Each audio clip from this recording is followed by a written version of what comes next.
with an outswinger, a loose. যে record করতে পারেননি মাশরাফি, তাসকিন, রুবেলরা, সেই রেকর্ড গড়লেন হাসান মাহমুদ। বল হাতে নিয়ে প্রবেশ করলেন ক্রিকেটের এক এলিট রেকর্ডে, যে রেকর্ড কেবল বাংলাদেশি পেসারদের মধ্যে একমাত্র হাসানেরই আছে, তাও আবার ভারতের মতো প্রতিপক্ষের সাথে, তাদেরই মাটিতে। তাই রেকর্ডের বইয়ে এই রেকর্ডগুলো আলাদা গুরুত্বের সাথে স্থান পাচ্ছে। চেন্নাই টেস্টের প্রথম ইনিংসে ভারতীয় 5 ব্যাটারকে আউট করে পরপর 2 সিরিজে ফাইফার নেওয়ার কৃতিত্ব অর্জন করলেন হাসান। এর আগে পাকিস্তানের বিপক্ষে 5 উইকেট নিয়ে সাড়া ফেলে দিয়েছিলেন। এবার ভারতের মাটিতে খেলতে নেমেও অসাধারণ শুরু করেছেন এই টাইগার পেসার। প্রথমে রোহিত শর্মাকে, পরে শুভমান গিল, এরপর বিরাট কোহলি, টানা 3 ব্যাটারকে একাই আউট করেছেন হাসান। খানিক বিরতি দিয়ে নিয়েছেন ঋষভ পান্তকেও। একে একে ভারতীয় 4 ব্যাটারকে সাজঘরের পথ দেখিয়েছেন হাসান। বল হাতে বিদেশের মাটিতে কতটা আনপ্লেয়াবল হওয়া যায় সেটাই হাতে কলমে দেখিয়েছেন হাসান।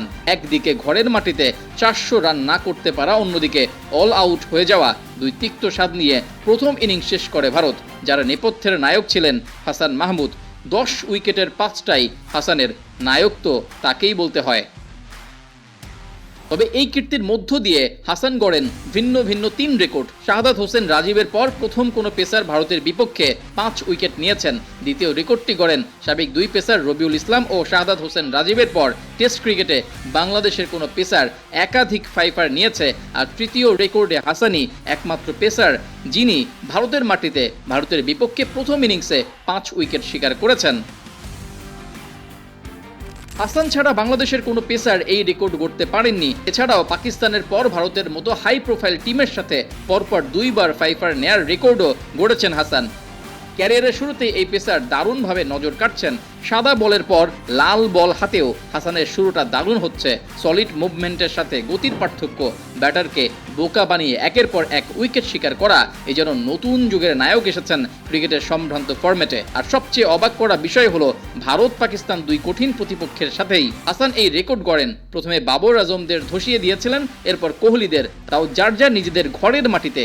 এই হাসানকে তো আলাদা করে মনে রাখতে হবে কোহলি, রোহিত, বাবর, রিজওয়ানদের। তবে প্রশ্ন আসতে পারে, হাসানের এই সাফল্যের রহস্য কি? উত্তর হলো test cricket all about consistency. যে যত বেশি ধারাবাহিক সে তত বেশি সলিড। পেসারদের জন্য এই কথা তো বেশি প্রযোজ্য। দিনের শুরু থেকে শেষ পর্যন্ত মনোযোগ ধরে রেখে বোলিং করতে হয়। প্রতিপক্ষের জন্য আলাদা আলাদা পরিকল্পনা সাজাতে হয়। এরপরে সাফল্য ছুঁয়ে দেখতে হয়। হাসানের ক্ষেত্রেও তেমনটাই হয়েছে। দিনের শুরু থেকেই প্রতিপক্ষের শিবিরে আক্রমণ করে গেছেন। শেষ দিকে কিছুটা খেই হারালেও পরের দিন আবার শুরুর আক্রমণ, আর তাতেই ছিন্ন বিচ্ছিন্ন হয়ে গেছে ভারতীয় ব্যাটিং লাইন আপ। জাদেজা, আশ্বিনকে বাদ দিলে তেমন কেউ প্রতিরোধ করতে পারেননি। হাসান গড়তে দেননি। অভিজ্ঞতায় কম বেশি হিসেব না করে নিজেকে একজন দায়িত্বশীল বোলার মনে করেই পারফর্ম করে গেছেন। আর এটাই তার সাফল্যের মূল মন্ত্র।